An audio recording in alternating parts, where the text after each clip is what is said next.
Most people think of ancient Greece as noble, clean, and wise. But in reality, its streets reeked of sour wine, burnt oil, and desperation. This is the side of history they don't show in museums, but it fed the real Greece. Beneath the white temples and marble statues, far from the polished words of Plato or the graceful symmetry of Olympic athletes, there was hunger. And not poetic hunger, not the kind that stirs the soul to create art or philosophy, but real, growling, stomach-twisting hunger that made men chew dry barley 3 times over and soak bread in dirty vinegar just to soften the crust. The food of ancient Greece that survives in memory is a lie by omission. We are taught about olives pressed into golden oil, honey poured over fresh goat cheese, lamb grilled with herbs, and figs bursting with sweetness. But that was the food of the elite, the few who could afford banquets, slaves, and conversation after dark. For everyone else, food was a daily battle, a broken ritual of boiling, fermenting, drying, and swallowing whatever would keep the body from collapsing. There was no elegance in it, only effort. Most ancient Greeks were farmers, sailors, laborers, soldiers, or servants. They woke up early, worked hard, and returned home to near-empty pots. And when war came, and war always came, the fields burned, the livestock vanished, and the marketplaces dried up. Suddenly, even the coarse barley cakes and lentil soup became luxuries. In normal times, the poor might survive on a handful of staples: barley porridge, boiled legumes, and dried fruit when lucky. But these were plain and repetitive, often stored past their prime, and so began the long tradition of modifying the inedible. Bread was made from twice ground barley, baked into hard loaves that lasted weeks, but were almost impossible to chew unless soaked. That's where sour wine came in. Not the wine of poets and weddings, but leftover dregs, acidic, cloudy, and often bordering on vinegar. It didn't taste good. It didn't need to. It made stale food edible, and it dulled the tongue to everything else. Greeks had a word for moderation: sophrosina, a virtue of balance and self-control. But in the streets of Athens and the shadowed edges of Corinth, moderation wasn't a choice. People ate less because they had no more. And when even the poor man's stew began to vanish, they turned to the discarded: old onions, broken olives, scraps of salted fish, and barley mash from the bottom of the storage bin. Imagine a day in the life of a dock worker, sunburned, barefoot, coated in dust. He earns a few bronze coins for hauling amphorae, and by evening, his choices are limited. No feasts await him. Instead, he finds a street vendor with a pot of reheated stew made from yesterday's bones and bitter greens. Beside it, a tray of fried cakes, barley and onion mashed together, spiced with whatever was left on the shelf, then dunked in reused oil until blackened at the edges. No one asks what's in it. No one wants to know. This was the hidden face of Greek food. Not mythical, not heavenly, but human. It was about getting by. It was about filling your stomach so you could get up the next day and do it all again. And if the bread was dry, the wine sour, the fish guts salted beyond recognition, it didn't matter. You ate, you worked, you survived.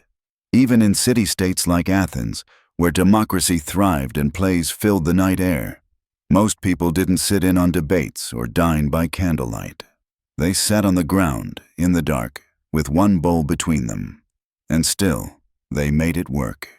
They found ways to stretch food with crushed herbs, to boil bitter roots into something nearly palatable, to preserve fish past the point of spoilage by drowning it in brine. They made do with what they had, and invented a cuisine of necessity. But this cuisine, this ancient Greek junk food, didn't survive in recipes passed down with pride. It lived in grease-stained tunics, smoke-choked kitchens, and memories that faded as cities rose and fell. It takes a special kind of creativity to eat what others throw away. Not as a statement, not as a lifestyle, but because hunger leaves no room for pride. In ancient Greece, that kind of creativity was a survival skill. And for the poor, it was second nature. When grain began to rot in the bins or grow mold from sea moisture, it wasn't discarded. It was ground finer, boiled longer, or mixed with sour liquids to mask the taste. If the bread turned rock hard in the sun, it was broken with fists, then soaked in water or wine so it could be swallowed without cracking a tooth. Even spoiled figs, their skins splitting and black with flies, were boiled into thick mush and eaten before they fermented completely. The rule was simple. If it didn't kill you outright, you found a way to use it. And so came the strange genius of poor kitchens. Fermented, soured, dried, stretched, and masked. Flavors stacked on top of each other, not to delight the tongue, but to hide what lay underneath. To turn the inedible into something that could pass for food. Among the most infamous of these creations was gyros, a fish sauce made from the parts no one wanted.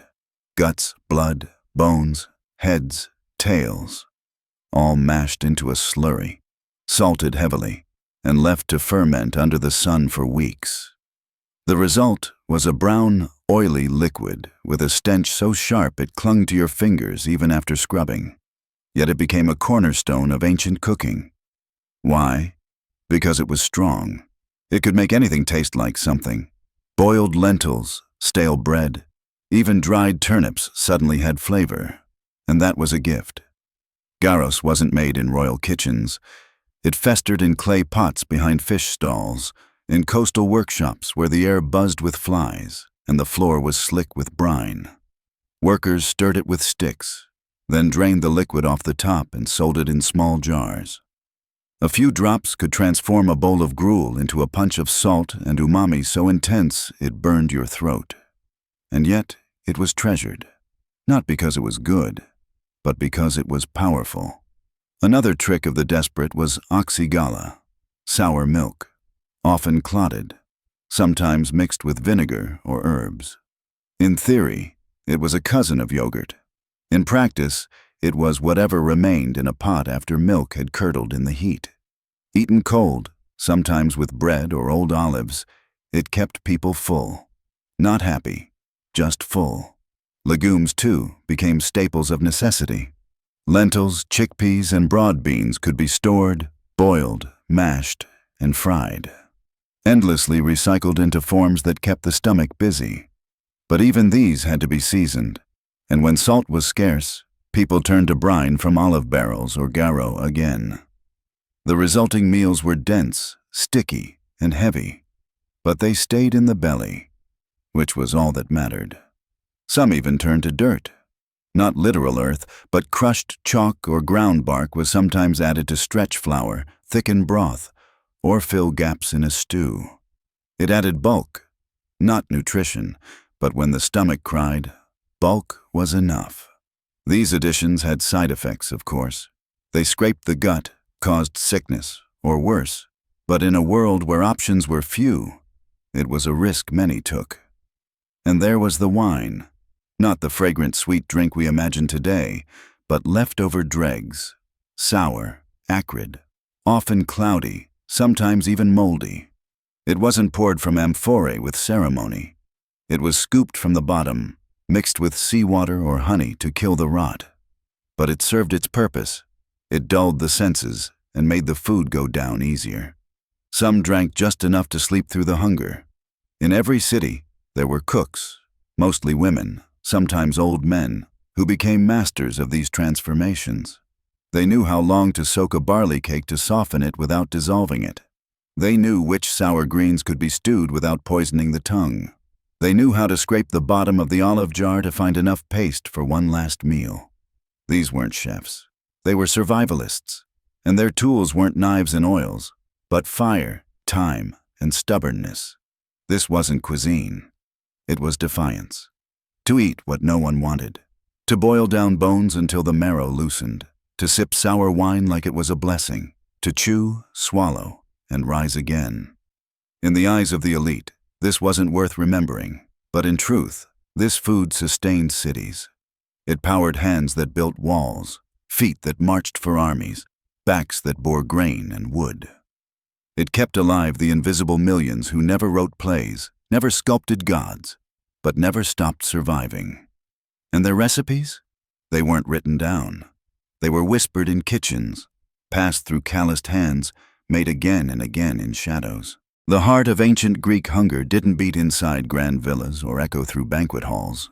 It pulsed through the cracked stones of the agora, in the soot-blackened corners of alleyways, where the poor and the weary swarmed around food stalls that offered not elegance, but survival wrapped in grease, salt, and smoke. These were not restaurants or even taverns as we understand them today. They were makeshift stands, fire pits dug into earth, oil-blackened pans suspended over coals, where vendors served food fast, cheap, and with no questions asked, mostly because their customers were too tired, drunk, or desperate to ask them anyway. Here, coins exchanged hands, not for meals, but for moments.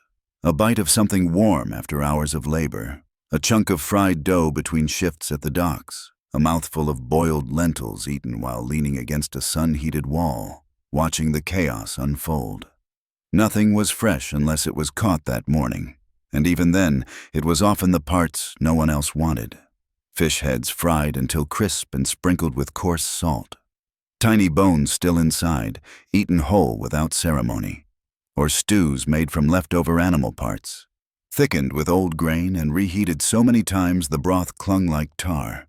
The oil was reused, always, dark, heavy, spitting violently when something wet hit it, filling the air with a smell that stuck to your hair and your skin.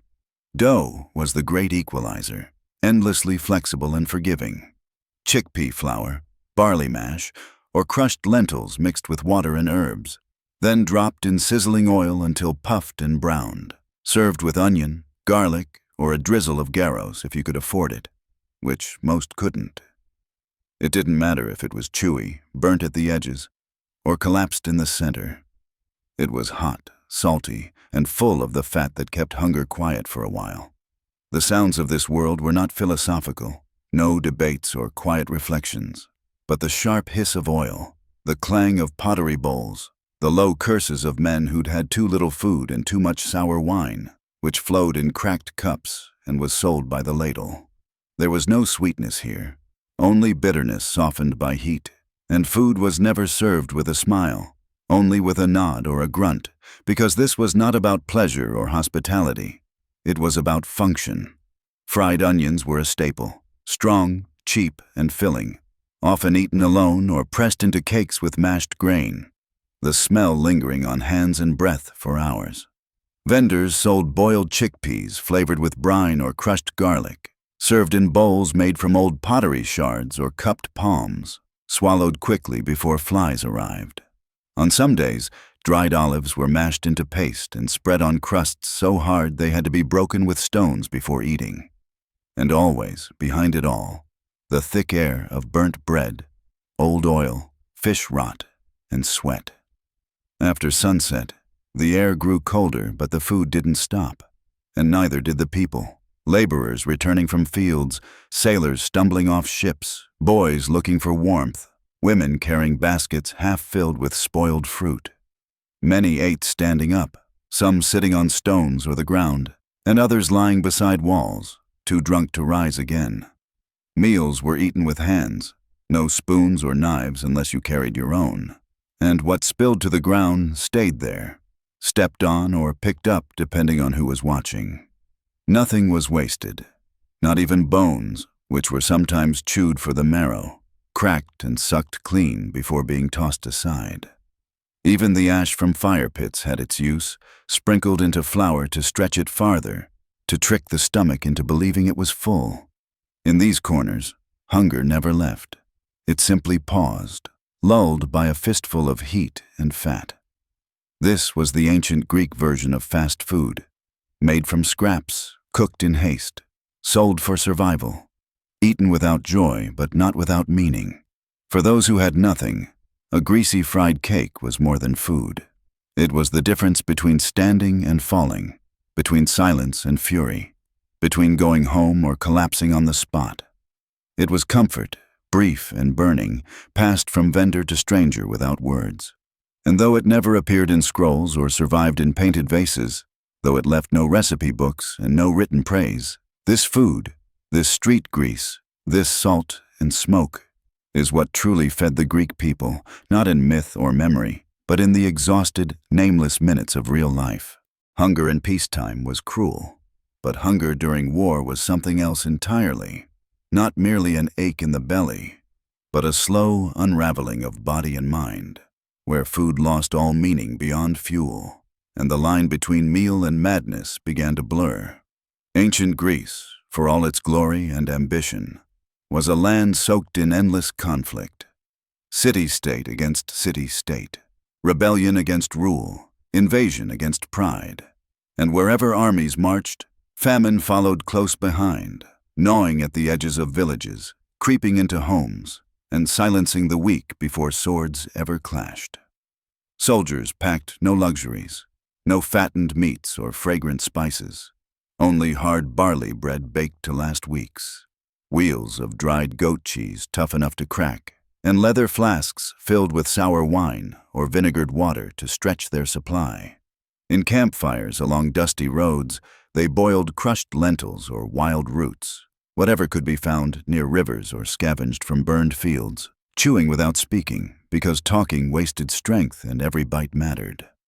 Sometimes they ground dried chickpeas into powder, mixing it with water to form a bland paste they swallowed in chunks just to stay standing. In cities under siege, the walls were not the only thing that kept people trapped. Starvation did too. Markets emptied in days. Grain hoarders became enemies. Livestock vanished, stolen in the night or slaughtered early to avoid watching them starve. Bones were boiled more than once, and the broth was rationed by spoonfuls, often shared among families who could no longer remember the taste of real food. People ground acorns into flour, bitter and rough, and mixed it with ash or bark to bake flat discs that filled the mouth with grit but stopped the stomach from screaming. Rats became valuable, hunted, cooked, split between children. Cats disappeared. Dogs followed. Walls whispered rumors of cannibalism, and though most stories remained unconfirmed, the fear was real as the silence that settled over kitchens where there was nothing left to cook. Children learned early that eating wasn't about satisfaction. It was about counting what remained and deciding who got to live another day. Mothers offered their portions to sons. Old men stopped eating altogether. Priests, once fed by offerings, now scraped temple floors for anything edible, and prayers for harvests turned into quiet curses toward the sky. Religious rituals changed. Sacrifices shrank or ceased, not because belief faded, but because the animals were gone. Even the sacred olive oil, once poured with reverence, was guarded and hidden, used sparingly to anoint wounds rather than fry anything worth chewing.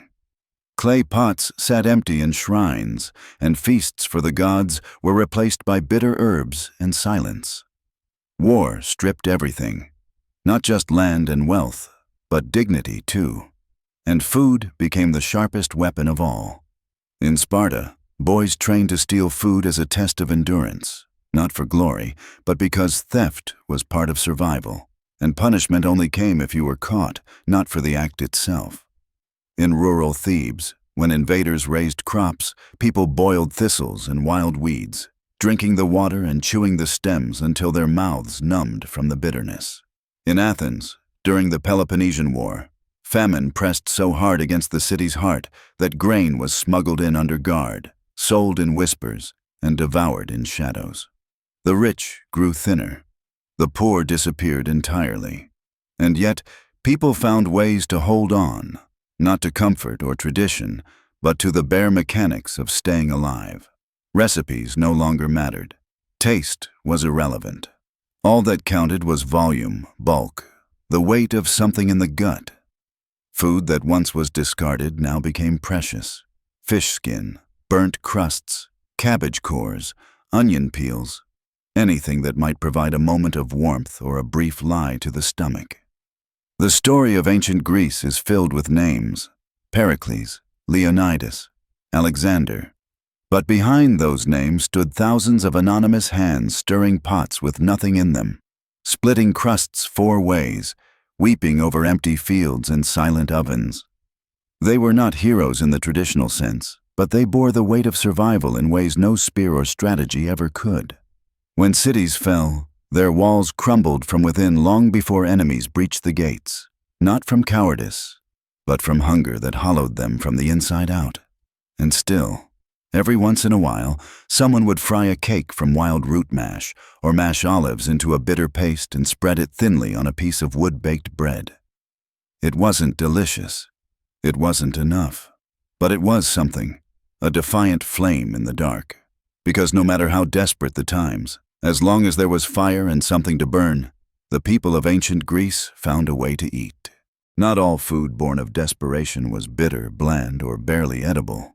Some of it, by accident or quiet brilliance, turned out to be delicious, nourishing, and ahead of its time, though no one called it genius back then, and no one wrote it down with pride. These were meals created in silence by people who weren't chefs but survivors, women with sick children, elderly men too weak to hunt, workers who knew how far a single onion could stretch if you had enough heat and patience. Take the humble chickpea cake, not a celebration dish, but a miracle of texture and substance. Made from ground chickpeas soaked and mashed into paste, then mixed with herbs, onions, and sometimes a handful of leftover barley, it was shaped into small, flat rounds and fried until golden and crisp on the outside. The inside stayed soft, dense, and full of warmth, a heavy comfort in a small, round form. It filled the belly, cost almost nothing, and stayed edible for days. Modern kitchens call it a fritter. Back then, it was called dinner. There was olive paste, too. Black or green olives crushed with garlic, vinegar, and a drizzle of oil, pounded into a thick, briny spread.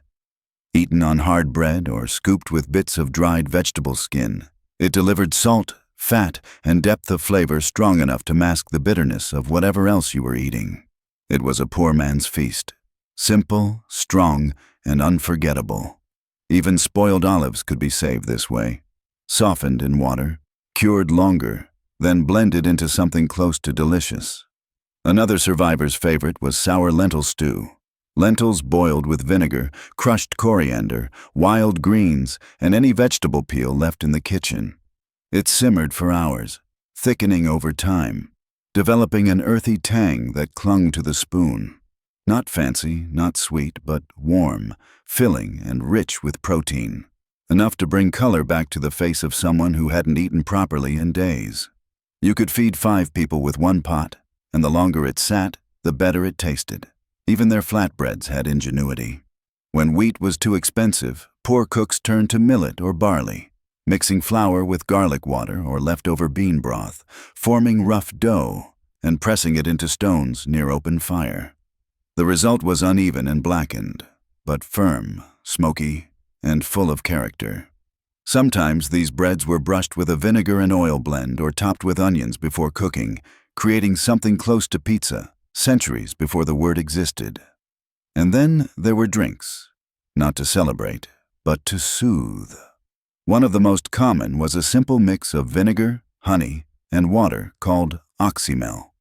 It sounds unpleasant, but for those without wine or safe water, it was a kind of potion, hydrating, sharp, lightly sweet, and useful for both digestion and masking the taste of unclean liquids. Soldiers carried it. Laborers drank it at midday. It was the closest thing they had to refreshment, and in the heat of summer, it may have saved lives. None of these dishes were invented to impress. They came from the bottom of pots, the back of stalls, the last handful of grain on a shelf. But they worked, not just as food, but as proof that necessity breeds not just survival, but quiet brilliance. Poor Greeks weren't trying to change the culinary world. They were trying to live. Yet what they created, in the shadows of famine and fatigue, ended up echoing into kitchens thousands of years later. Some of these foods are reappearing now, on menus, in cookbooks, celebrated for their simplicity, their boldness, their resilience. But back then, no one applauded them. They were meals for people who were ignored, stepped over, or forgotten. And so their recipes vanished. Not because they were unworthy, but because no one thought to ask the cook how they did it. The truth is, taste isn't always born in comfort. Sometimes it grows in hardship, when you have nothing left but fire, a few seeds, and a stubborn need to keep going. The dishes that survived weren't the ones born in palaces. They were born in smoky huts, cramped kitchens, and backstreet stalls, where failure wasn't an option. In every age, food tells the truth, not the one written in laws or spoken in speeches, but the deeper truth of who suffers, who survives, and what people will do when hunger becomes louder than dignity. The forgotten meals of ancient Greece weren't just strange or unpleasant curiosities from a distant world. They were expressions of pain, resilience, and quiet rebellion. And they still matter today because the reasons they existed have never truly disappeared. Junk food, in its original form, wasn't a product of choice, but of circumstance. It emerged from poverty, displacement, exhaustion, and the human need to feel full when life had emptied everything else. And while the ingredients have changed, while we now speak of processed snacks and sugar-laced drinks, the emotions remain the same.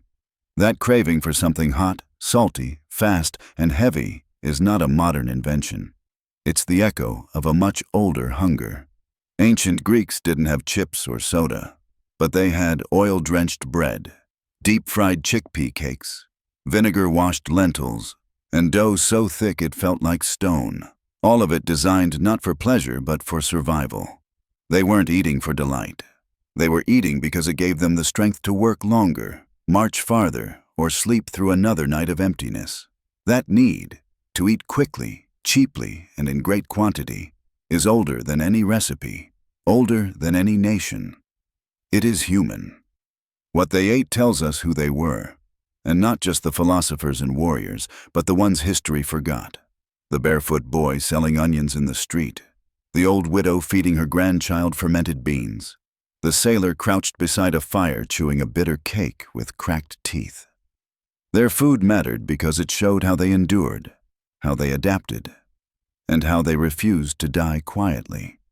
And the way their society treated food, what was praised, what was hidden, what was mocked, reveals more than any statue or scroll.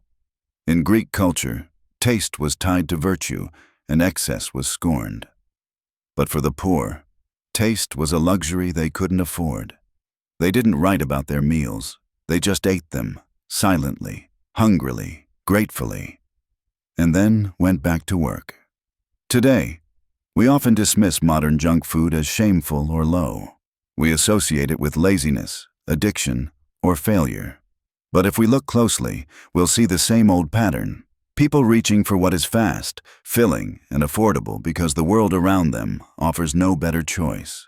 A deep-fried dough ball in Athens 2,000 years ago and a greasy burger in a gas station today serve the same purpose, not to nourish the body, but to quiet the storm inside. There's a strange dignity in that, in the way people find comfort in what they can hold, chew, and swallow when everything else feels out of reach. Junk food is not just a symptom, it's a signal. It tells us that something is missing: time, money, energy, stability, and that the hunger we feel is deeper than just physical. The story of ancient Greek junk food isn't meant to entertain with bizarre recipes or make us feel superior for our modern tastes. It's a mirror. And in that mirror, we see how much hasn't changed. We still live in a world where many eat standing, quickly, alone, where the cheapest food is often the worst for our bodies, but the best we can afford, where hunger hides in cities and smiles mask cravings. And yet, just like then, people survive. They find ways to stretch meals, to combine ingredients in clever, invisible ways, to keep eating even when the world seems to have no more to offer. They pass down tricks, not as recipes, but as habits. A pinch of vinegar here, a crushed bean there. And they feed those they love without expecting applause. That's why this story matters. Sometimes, it's the only thing standing between despair and another day. So when we look back at the cracked bread, the fermented fish paste, the overcooked lentils and scorched dough of ancient Greece, we shouldn't laugh or flinch. We should understand. Because we carry their hunger, and their survival lives in ours. Not all hunger showed itself in daylight. Not all meals were shared with family or eaten in view of temples and market stalls. In ancient Greece, When the sun fell, and the respectable citizens retired to their courtyards and wine cups, another world came to life, a world of shadow and heat, of flickering oil lamps and smoke-choked doorways, where food was sold not with ceremony, but with instinct, alongside cheap wine, whispered offers, and bodies for hire. In that world, food was not sacred. It was primal, greasy, blunt, and entirely honest. Taverns were rarely noble places. Most were nothing more than crowded rooms in crumbling buildings, with cracked clay floors and a low fire burning in the center, where the same stew had simmered for days, thickened by whatever meat scraps, onion skins, or beans could be found. The wine was sour, often watered down or spiked with herbs to dull the bite, and poured into chipped cups without question. The food was served in silence, or over slurred conversation, and eaten by hands slick with sweat or ash. Outside, the alleys pulsed with the rhythm of nighttime Athens. Workers too poor to sleep indoors, women waiting for clients, gamblers crouched over stones, and vendors with cracked fingernails offering meals that cost almost nothing but stayed heavy in the belly until morning. They sold what the day's market couldn't: bread too old to display, olives beginning to rot, fried roots with blackened skins, garlic paste spread on sour barley crusts, and stew that no longer smelled like food but still passed for it. Everything was dipped in salt or vinegar or oil, not for taste, but to preserve the illusion of flavor long enough to forget where it came from. Brothels had their own kitchens, small, hot, and suffocating. There, women cooked while waiting, mixing lentils with fish brine, roasting onions until the scent masked the staleness of the bread, or frying thin strips of dough with honey if a client paid enough for extra comfort. Meals in these places were shared between workers and visitors, sometimes in silence, sometimes between embraces, always in haste. The food was not separate from the service. It was part of the deal, part of the ritual, part of the unspoken agreement that, for a moment, warmth could be bought. These places were never mentioned in public speeches, never praised in poetry, but they kept people alive. For many, they were the only place where a man could eat without being judged, or where a woman could cook and feed herself on her own terms, even if the price was steep. They were sanctuaries of last resort, where the hunger of the body met the hunger of the heart, and neither was ever fully satisfied. And yet, there was community there, a kind of unspoken bond between the vendor and the drunk, between the old woman selling fried fish skins and the boy who hadn't eaten since sunrise. Food passed from hand to hand without ceremony, and coins clinked more softly at night, as if shame required silence. No one asked for names. No one explained why they were there. But every plate told a story. Every bite whispered the same truth. I am still here. I made it through the day. In these spaces, junk food became more than just sustenance. It became identity. It was what you ate when no one watched, what you reached for when the world had taken too much. It was the taste of forgetting, of surviving, of giving up and starting again all at once. It was cheap, fast, greasy, and strange, and it kept the broken pieces of the city moving. Not everyone who visited these corners was poor. Some were rich men chasing pleasure in the dark, or scholars looking for something they couldn't name. But once they sat in the smoke and drank the wine and chewed the same hard bread soaked in stew, the differences between them blurred. Hunger was the great equalizer, and in the back alleys of ancient Greece, it stripped everyone down to the same core. In ancient Greece, food didn't just feed the body. It marked your place in the world, spoke louder than words about who you were, what you had, and where you stood. It was a language of status and survival, and every bite carried a kind of message, whether it was served on polished bronze beside olives and lamb, or chewed from a calloused hand in the shadows of a city wall. What you ate could lift your chin or make you lower your eyes, depending on who was watching, and whether you had anything to hide. Among the wealthy, meals were performance. Bread came soft, white, freshly baked with wheat imported from distant lands. Wine was aged, filtered, and mixed with herbs. Figs were picked at peak ripeness, fish chosen for color and size, served whole with pride. Everything was seasoned with control. Not too sharp, not too salty, always with a nod to refinement. To eat like this was not just about pleasure, it was proof of taste, of virtue, of belonging. But below that, where money thinned and lives hardened, food took on a different tone. It wasn't performance anymore. It was necessity, stitched together with resourcefulness. And even there, pride remained, just in different forms. A vendor who knew how to fry chickpea cakes without them falling apart. A mother who could make one onion stretch across 2 days and still feed 5 mouths. A farmer's daughter who mixed garlic with vinegar and turned stale bread into something close to savory. They weren't making meals to impress, they were making them to endure. And that, in itself, was a kind of defiance. Still, shame lingered around certain foods. Garlic, for example, was considered vulgar in some circles, a scent associated with peasants, workers, and those too poor to mask their breath. Dishes soaked in garro, pungent fish sauce, were whispered about as crude, even barbaric. Yet in the kitchens of the poor, they were lifelines. The very ingredients the rich dismissed were the ones that kept entire families alive. And so began a quiet war between taste and truth, between those who could choose their meals and those who could only make do. Public eating, too, was a marker of class.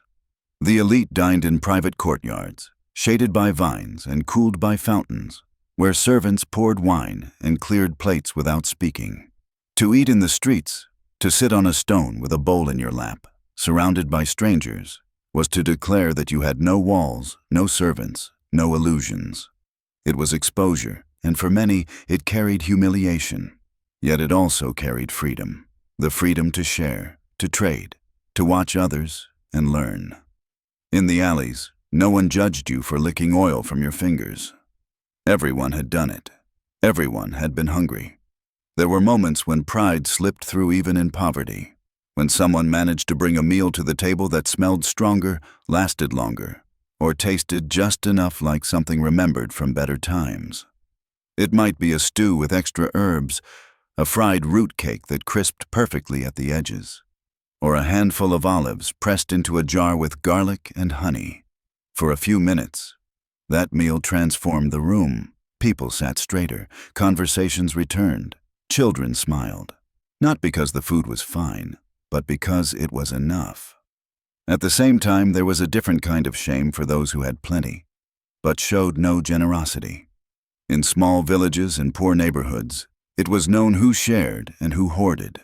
A neighbor who offered bread in times of famine earned silent loyalty. One who ate behind closed doors and threw scraps into the street was remembered bitterly. In those circles, pride wasn't about what you had, but what you gave.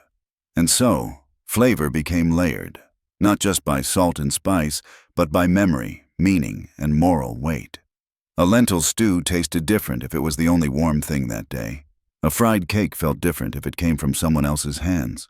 The same garro that made the elite recoil might bring comfort to someone who hadn't tasted fish in weeks. Every bite was personal. Every meal was a reminder of luck, of loss, of belonging or rejection. In the end, ancient Greek food was never just about survival or celebration. It was about identity, lived and swallowed every day. For some, it brought pride. For others, it brought shame. History remembers warriors and philosophers, rulers and rebels. But it rarely remembers the ones who stirred pots with cracked hands, who knelt beside smoky fires and turned scraps into sustenance. Their names are lost, their recipes unwritten, their faces blurred by time. Yet without them, ancient Greece would not have survived a single winter. These were the invisible heroes of the ancient kitchen, women too poor to rest, slaves too tired to speak, children who learned to cook before they learned to write. And the food they made was not for glory, but for life. They worked without pause, without praise, without reward. Before dawn, they built fires with twigs gathered from roadsides, boiled water fetched from distant wells, kneaded dough with stiff fingers in cold rooms. They measured nothing. They relied on instinct, a pinch of this, a handful of that, just enough to stretch one onion into 4 bowls, to make yesterday's bread seem fresh with a smear of vinegar or oil. There were no feasts in their kitchens, only rituals of survival performed in silence and repetition. Most of them were women, not because they chose the role, but because the world gave them no other. Mothers, grandmothers, widows, servants, some born free, many not, all tethered to the same daily rhythm. Feed everyone else, then maybe feed yourself. They worked the hardest and ate the last. Their hunger wasn't heroic. It was hidden. It crept into their bones and stayed there, quiet and patient, while they ladled stew for their children or carried flatbread wrapped in cloth to field hands. Some were enslaved, bought, sold, forgotten by their masters, but not by the fire. These cooks were often the most skilled, not by training, but by necessity. They learned how to preserve meat with herbs, how to sweeten spoiled fruit with honey, how to trick the tongue into thinking a meal was more than it really was. They cooked for others, and rarely tasted what they made, but their hands built flavors that traveled across generations, even if their names never did. And there were the market vendors, old men with soot-stained aprons, bent-backed women who fried chickpea cakes in oil that burned their eyes. They stood for hours, turning root paste into food, flipping onion pancakes, slicing sour bread, all for a few coins and a chance to feed someone who had even less. Their stalls weren't clean. Their pots were rarely scrubbed, but the food they made was hot, heavy, and honest. And for the hungry, that was more than enough. These cooks never wrote about their work. No one carved their techniques into marble. Their recipes lived in muscle memory, passed down not with pen and ink, but through gesture, smell, and taste. A daughter watching her mother boil lentils with vinegar. A boy learning to flatten dough by feel, not by measure. A slave whispering the secret to tender barley into another's ear, because that knowledge, too, was survival. They weren't artists. They weren't inventors. But they were alchemists in the truest sense, turning the useless into useful, the unwanted into essential. A bowl of onion gruel, a slice of stale bread softened with sour wine, a fried cake made from yesterday's leftovers. These were not meals of celebration, but of resilience. They didn't just feed the body. They reminded people that they were still alive, still human, still capable of warmth in a world that often felt cold. When cities crumbled under siege, it wasn't just the generals who fought to keep the walls standing. It was the ones who kept the fires lit, who scraped the last flour from the jar and made something, anything, to silence the ache inside a child's belly. When war returned, men broken and hungry, it was these invisible hands that greeted them, not with speeches, but with food. Not with pride, but with presence. Their legacy isn't found in history books. It lingers instead in flavors, in the sharp sting of garlic, the smoky weight of fried dough, the sour comfort of wine-soaked bread. Their work was unseen, unpraised, unprotected, but it built the spine of the ancient world. And now, thousands of years later, when we speak of ancient Greece, of its greatness, its wisdom, its triumphs, we must remember the hands that cooked in silence, the mouths that fed others before feeding themselves, the ones who never stood in temples or theaters, but who kept the fires burning anyway. If you enjoyed this story, trust me, the next ones will be even more powerful. You're about to hear things no one else is telling. Subscribe to our channel so you don't miss what's coming. If this video moved you, leave a like and drop a comment. And most importantly, share it with someone you care about. See you in the next video.